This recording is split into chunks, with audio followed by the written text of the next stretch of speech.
get over a breakup in the fastest possible time possible. In the fastest possible time possible. And we have a whole course about this in our Liversity for Women with supporting resources. Do well to check the description to make sure that you get supporting resources in the form of books and more, so that you do not miss out on important seeds that will grow you from where you are to where you ought to be. So to the question, how do you get over breakup in the quickest way possible? You want to move on, but you have had this terrible breakup that you cannot just get off of your mind. I will say this, it is different for different people. But one thing that I hope that you'll be able to bring yourself up to speed with, and you are no longer in the outdated version of time heals all things, is that time doesn't heal all things. It is what you do with time that heals all things. And I will just to go straight to the point, you need to upgrade your mind, and in turn your perspective is going to be upgraded. Let me give you an example. Why have you had crushes in your years in school, depending on wherever it is you are right now, but say your secondary school or high school or even colleges, depending on who you are watching this particular video, and you just get out of that phase of schooling, or especially being a teenager. This especially happens in the teenage segment of our lives, where you just have this, so this crush that is better than ice cream and so on and so forth. But when you step out from that phase, sometimes it could even happen in college, some other times it could even happen within a year. Some other times when you just see them again, you'll be wondering, oh, what did I see in this person that what even happened? Have you had, or even it could be for some people, it could be a relationship. They're just like, how was I in a relationship with that guy? You probably were a teenager. How was I in a relationship with that guy? How was I in a relationship with that girl? If you're a guy, or whatever the case may be, let me tell you what happened. What happened is that your mindset, you are built on it intentionally, and in turn your perspective towards things upgraded, shifted, improved, and changed. So it's not like that wound wasn't there or that hurt wasn't there. You just saw life from a better perspective. For some people, they say things like, I needed the experience. For some people, they say things like, I learned a lesson or two. For some others, they say things like, I definitely would want to teach others those things that I've learned. So hence, they use their mess as a vehicle for their message, because your mess is not your message.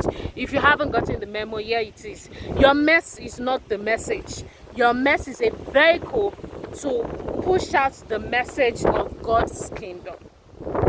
So these are the things that happen in the mind of even you. You definitely would have, it could be anything. You could be, what was I thinking? How did I do this? It could even be something not romantic or something that is not a relationship. But some years later, you're like, oh, no, it's not. What happened was that you were not ruminating upon that forever and ever. You moved on. You try to get into college or university, you try to do your master's, you try to do your PhD, and so on and so forth, and you were able to find fulfillment and growth in other aspects of your life that you were paying attention to. So I would say stop paying attention to and I don't want you to take it the wrong way, but stop putting your focus and energy on how the hurt you are feeling, I'm a counselor, I'm a therapist. When you come into session, we are definitely going to ask you those questions to help you uncover how you feel. So I hope you don't get what I'm saying wrong. So it's not bad to check and slice the onion of how you feel. That's not what I'm saying. But I'm saying stop magnifying it over what could be. And this is where a lot of ladies especially have problems. They are magnifying what was over what could be, and so therefore they are continually telling their mind and feeding their mind with the information that what I had is the best thing that could have happened or that will ever happen to me, I'm not sure that I can have something better. When you feed your mind with that data, that is what your mind is going to be with. And that's why some people, 25 years later, they're still stuck on something. They may have grown in their career, but they have not really grown in the emotional intelligence or in the emotional, psychological, spiritual part of their lives, if you look at it.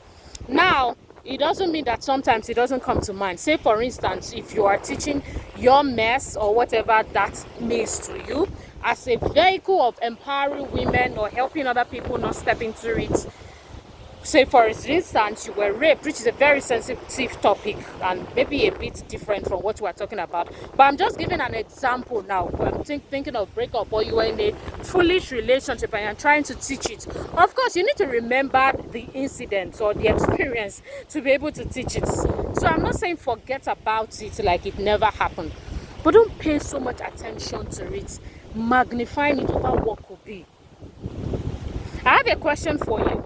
At the current state right now of your life, you're thinking of money, thinking of finance, thinking of building your spirituality, thinking of career, whatever it is, you're thinking of family. There are many things that you definitely could be thinking of at this particular point in time.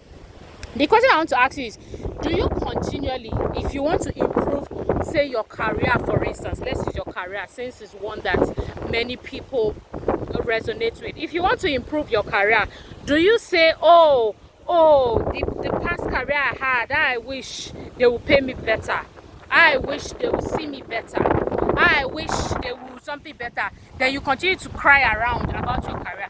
At a point, your friends are going to wonder, do you really want to grow in your career, or do you want to keep crying about your past career? But do you know what we do when it comes to career? We'll automatically begin to find new career path that aligns with what it is that we are interested in, and most importantly, where it is that we are headed. But many people don't do that in their love life. They sit down where they've been and they are not moving anywhere. And I wonder what is really going on. Don't you want to head further from where you are? So if you as a woman going through heartbreak at this particular time can put your mind and focus on where I am headed is greater than where I have been. I want you to repeat this after me. Where I am headed is greater than where I have been. Where I am headed is greater than where I have been. You are going to be able to move ahead quicker. Not like the pain is going to be softer or anything. Like I said, it depends on you and how you've been able to train and work on your mind. But you're going to be able to move ahead quicker, and you're going to have more of your future forward mindset and insights coming into you. So you get ideas on how to meet new people, you get ideas on how to grow your life. Like, this is how to move from where you are to where you ought to be. And we already use it in different principles, in our money, different ways, especially the ones that many people use for money, business, career. But what happens? Why can't we take that same principle and put it in our love life? Because when people get emotionally crowded and just think that relationship is about emotions, and so therefore they just remain on one spot, which is rather unfortunate. So if you are watching this, I want you to put this to action. I want you to share this with 3 people, 4 people, 5 people who are going through breakup or who have gone through breakup in the past. And even if they say they have healed, this will still be helpful for them. There are definitely 1001 other things that I can share with you, but I want you to put this into practice first, and then send questions to me via the email for other pressing issues that you actually want me to solve. Okay, my name is Nkechi Emmanuel Layode, and it's a pleasure to serve you beautiful content right here on this platform and educate you. If you enjoyed this video, the way to show it is by giving it a thumbs up. Of course, subscribing if you're watching this on YouTube, or following if you're watching this on any other platform.